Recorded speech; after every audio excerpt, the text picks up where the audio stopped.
On today's Growing Bolder, explore the beauty of intergenerational relationships. Amy Sweezy sits down with a father and son duo in the design business who are each other's biggest supporters professionally and personally. Him kind of on the tail end of that, seeing me succeed and being my biggest cheerleader is one of them. Is that important? Having a dad that's your cheerleader? Yeah, I mean, of course. Do you want to get closer to your friends? How about your kids or grandkids?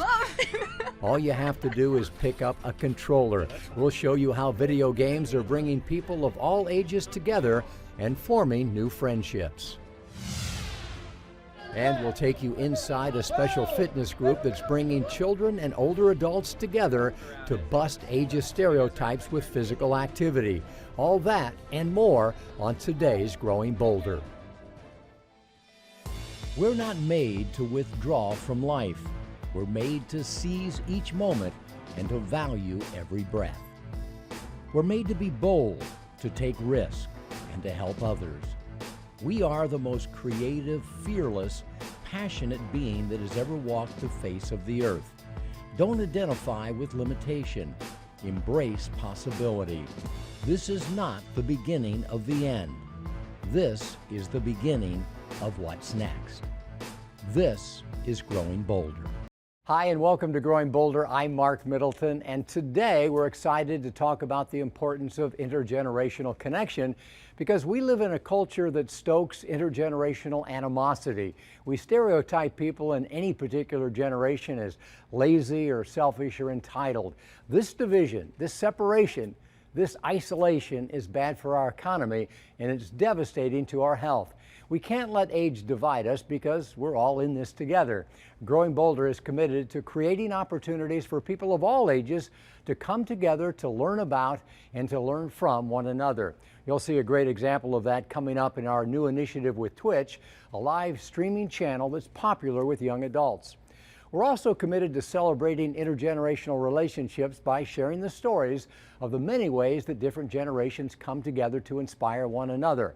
And that's where we begin today with Amy Sweezy, who has a story of a father and son who are very different, but still very much the same. They share a passion for design and music, and more than anything else, for one another. Mike and Clark Orr are Central Florida natives with a common passion for creating. One is old school and one is new. And although their styles and methods are different, the one thing I noticed about this father-son team was they are each other's biggest cheerleaders. They embrace their differences while recognizing the talent and need for both of their techniques. So to transfer it on here, you can see these little lines here. You see the little tiny dots? I love good quality graphics. I don't necessarily always accomplish it, but most everything I do is custom. I think it's just this thing within me. I think it's the need to create, and the closest thing that I've figured out to make money or to enjoy is graphic design. It's the thing that I'm best at. Father and son, old school and new. One common passion for creating. Mike Orr learned the sign business from his dad. Today, Mike's son Clark carries on the Orr tradition in a new way. My dad was a full-time firefighter, and on his days off, he painted signs, and I helped him a little bit. I started noticing other sign painters and their styles and everything, and I thought, you know, I'd like to try that. So I did, and I just started painting signs back in 1974, and I'm still here. In the early days before computers, Mike spent most of his time hand painting signs and later cutting out vinyl letters and shapes.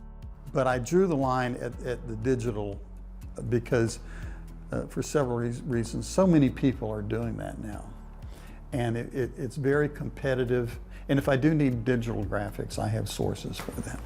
One of those sources is his son. Clark Orr is a graphic artist who operates his own design business. I grew up in my dad's sign shop, so I was just around graphics, from an early age. I fully got into it kind of on my own in high school. I wanted to be involved in the punk community, but I couldn't sing, I couldn't play any instruments, so the next best thing was, well, I could design your album or your t-shirt or your poster. So that was my way into a subculture that I wasn't fully a part of. He grew up with graphics and knowing a lot of the ins and outs, but then when he got in high school, he did a logo one time that I really caught my eye. I thought, man, that is really clever. That's professional. The father-son duo works separately most of the time, but they collaborate on a few projects each year. That's one of the things he taught me at a fairly young age, is figure out what you're passionate about and figure out a way to make a career out of it. Pretty smart. There you go. Was there a time in your life where you really struggled with something and your dad was there for you? Yeah, I think when I graduated college, I think he was honest with me. He said, look, I've tried to do this my entire life, make a good living, and it's hard, you're gonna struggle. So him kind of on the tail end of that, seeing me succeed and being my biggest cheerleader is one of them. Is that important? Having a dad that's your cheerleader? Yeah, I mean, of course. Our hearts are connected to our tear ducts. The real story here isn't really me, I don't think. I think it's Clark. He is really a fantastic graphic designer. I mean, he's nationally known for his design work. I mean, he's done some big work, Nike, Under Armour, NBC, Universal, the Discovery Channel, tons of big jobs and important jobs. I'm just a small sign shop in a small town. I'm gonna wait till the midnight hour. When he's not busy painting, this 70-year-old sign maker is also the lead singer in a classic rock cover band.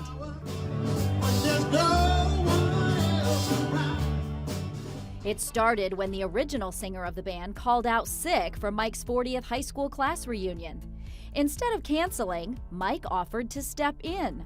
A bold move since he'd never been a lead singer before. They always bring down the house, they always bring a crowd. It's kind of funny that that's just a side hobby on top of what he already does and all his other passions and stuff. Some people, they'll just pick up a hobby just because it's, something to do. I grew up going to karaoke bars with him, and he loved it then, he loves it now. Here is my philosophy of sign design, of life in general. And it took me a while to figure this out. Minimize, prioritize, and emphasize. Get rid of what you don't need to say. Figure out what's the most important and the least important. And then emphasize that which is most important. The problem is, in my other facets of my life, I can't seem to accomplish that. But if you need a sign, whenever I do a sign, I don't care if it's a no trespassing sign. Everything that I do, I try to use those 3 steps. And you know what? If you can do that, you can make a decent living. Coming together and supporting each other like the Orrs do is important for all of us. And it's not just within the family unit. Here's Bill Schaefer with some ideas on how you can connect with others inside or outside of your age group. These days, there are so many interesting ways to connect, to experience, and to reach out. And one is an internet site called Twitch. It's a gaming site, but so much more than that. Growing Boulder is on Twitch, and you can join us online as we bring people of all ages together. We learn to play games, create music, cook, and you can join in the discussion no matter what the topic. Here's a look at some of the ways we're using live streaming to create intergenerational opportunities that we think you'll want to be a part of.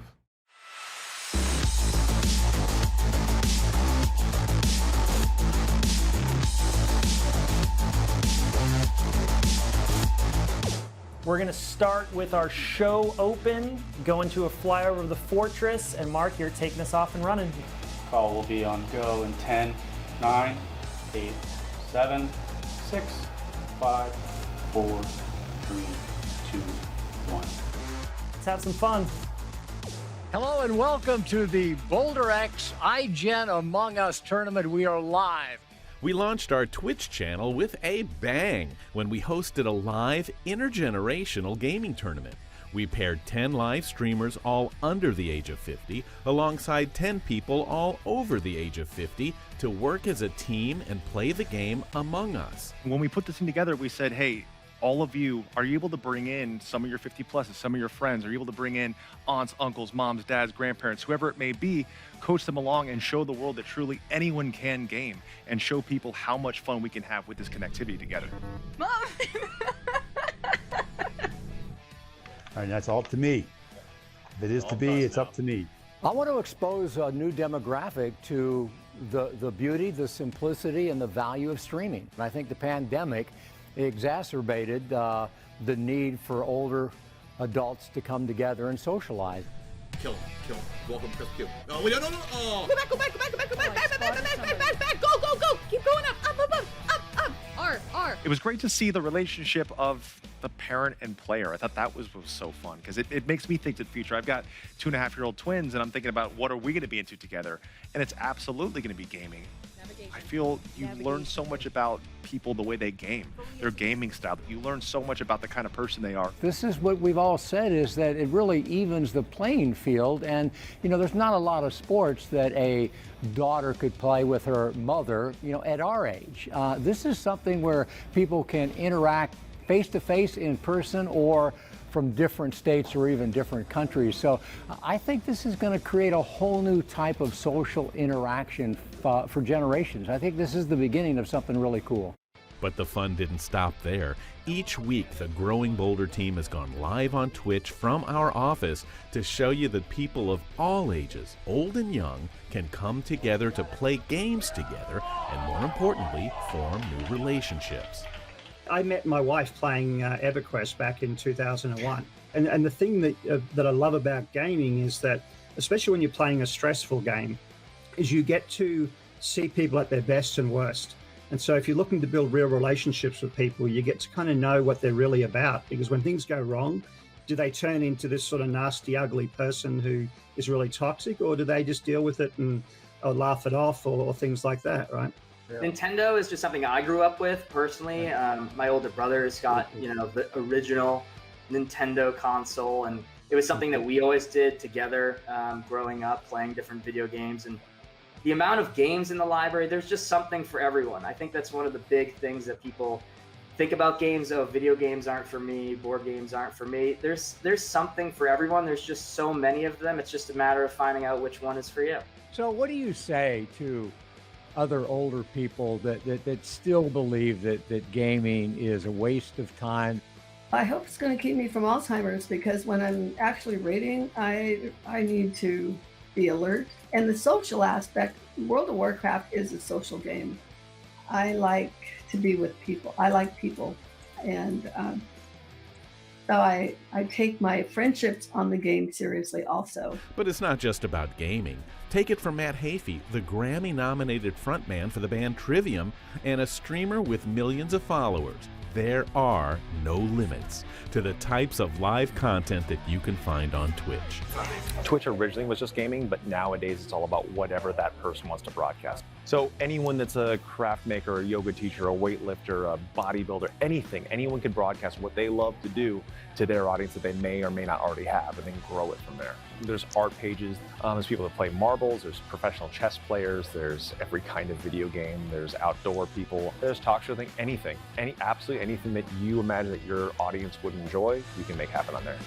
We've had a live cooking lesson making gyoza with Graham, who runs an intergenerational live stream for foodies of all ages. Really, it runs the full spectrum. People that are 13 and maybe hoping to go to culinary school someday, all the way up to people that are 60 and 70 and just enjoy finding new recipes and have discovered that the internet can be used to help nourish their families a little bit. We've been working on fitness and mindfulness with live yoga instruction. we've met masters athletes who are smashing stereotypes in sports, inspiring us all even past the age of 100. I say to them, if you do a little bit more, you know, just walking, and but I get so tired. Well, so get tired. You'll only get tired once, and then the second time you'll feel better. We've even been creating live music with a rock and roll Hall of Famer, the founder of the Byrds, Roger McGuinn. Well, hey, Mr. Tambourine Man, play a song for me. I'm not sleepy and there's no place I can go to.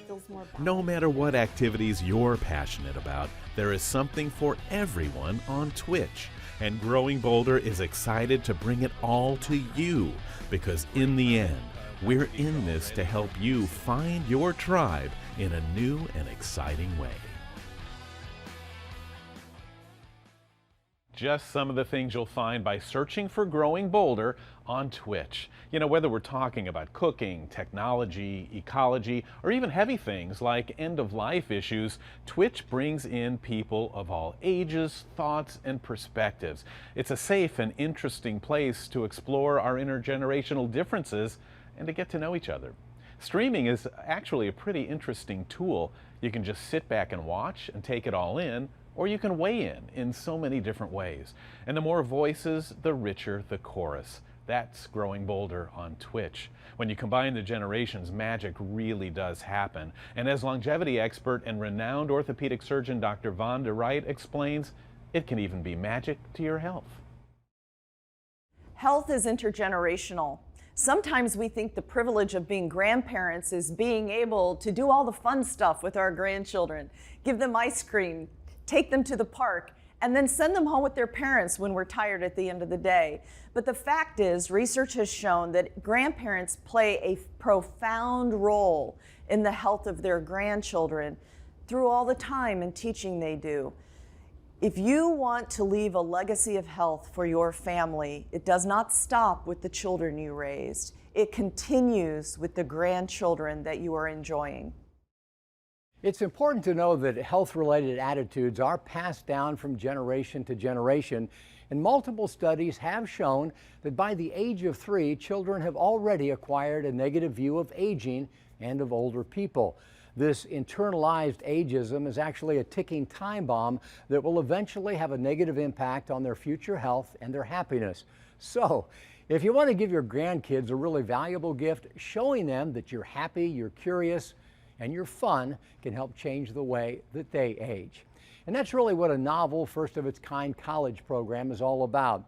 Grow and Play brings children and older adults together to play games and to bust some ageist stereotypes in kids before they become internalized and then lead to poor health and unhappiness in their future.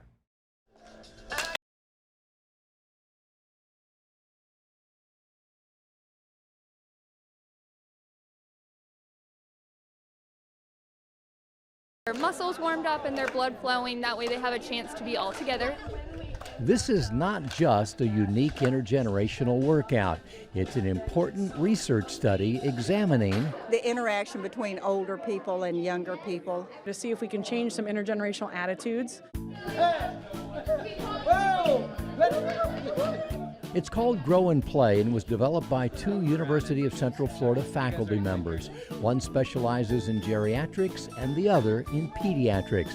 The idea is to get older adults to teach kids how to play old school games. There is no technology. So this is kick the can, this is egg on a spoon, this is parachute. None of it is high tech.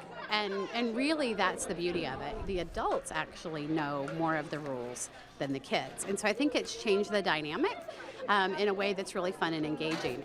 While the concept seems simple to kids, we're just playing with old people. There is a much bigger objective.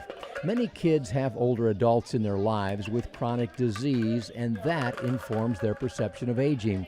Since we age according to our beliefs, changing those beliefs is critical to our own future health. On your mark, get set, go. So we wanted to create an environment where they could see healthy aging. They could see adults engaged and excited and have relationships with them. I want them to have a better understanding about their own bodies and not be afraid of aging, and to show that regardless of your age, you can still be very active, and be able to pretty much do whatever you want to do, even if you need to modify it a little bit. Has this at all changed your perception about older people? Definitely, yes. In what way? That there is some way that these old people can get out here and do physical activities. That we're not just old fogies, that we can still do hopscotch and we can jump the rope. The Grow and Play research study was funded by LIFE, the Learning Institute for Elders, an organization of 600 older adults who come to campus almost every week for lifelong learning activities. This is just one way they're leaving a legacy, helping seniors enjoy an active social experience and a greater sense of purpose, while helping kids imagine a healthier and more enjoyable future than they ever thought possible. I'm less worried or concerned about getting older because I can see the possibilities that some people turn out really very active. So that changes my perspective a lot. I got in this because I love the geriatric population and I love the pediatric population, and I don't think there should be a divide. And so we're allowing this divide to be broken, and I see it every session that exactly that. 5, okay. Oh, I love that. Yes. Doctoral students in UCF's physical therapy program measure participants' mood, perceptions, and activity levels before and after each session. The results will be analyzed, and if they confirm what appears to be a positive impact on both the kids and the elders, they hope to make the program available to others. All right, we've assumed the position. On your mark, get set, go! Our dream is for this to scale big. We want to build community, and build community in a way where we're building intergenerational relationships, where we're increasing physical activity. So the goal is that this would be something that could be embedded into any community. Is there a moral to this story? That sometimes you don't have to underestimate some people based on what they can do and what you think they can do. I want kids to learn that older people and elders are very active and can be the same as us in some ways. To see the intergenerational activity and dynamic, it really shows that age doesn't matter and we can learn from one another. All people have something to give, and we often think that if somebody gets old, they can't do anything, but they have a lot of knowledge and a lot of experience. So on some of these games, it's my strategy experience that I can give to them, and they have the speed and the energy to do it, and so it works. And it's fun being with the college kids too, because a lot of them are already graduates getting ready to launch their careers. Of course, one 8-week course can't overcome all fears about aging. I'm just really scared that I might lose my job and I might forget what I'm supposed to do. But Grow and Play appears to be a key to not only bridging a multi-generational divide, but also adding to the scientific literature on intergenerational connections and physical activity. Being around older adults that actually love life may be the greatest lesson that kids can learn. I love what Isaac said there. I'm less worried about getting older because I can see the possibilities. And while many children do have little to no real interaction with older adults, there has been a steady increase in 3-generation households over the last decade. 2 contributing factors have been the economic downturn and, of course, the pandemic. Many families are now being forced to live together to reduce their expenses. Of course, economic struggles are never a good thing, but there is a bit of a silver lining here. Having 3 and even 4 generations living under the same roof can have a positive impact for all. For the grandparents, intergenerational relationships are good for brain health, and they lower the risk of many chronic diseases. And for younger generations, well, they benefit from seeing both the challenges and the unprecedented opportunities of growing older firsthand, and not simply through the lens of an ageist media. Multi-generational households are building bridges, they're closing gaps, and they're making a big difference, not only for how long we live, but how well we live. They're an important key to growing bolder. We'll see you next time.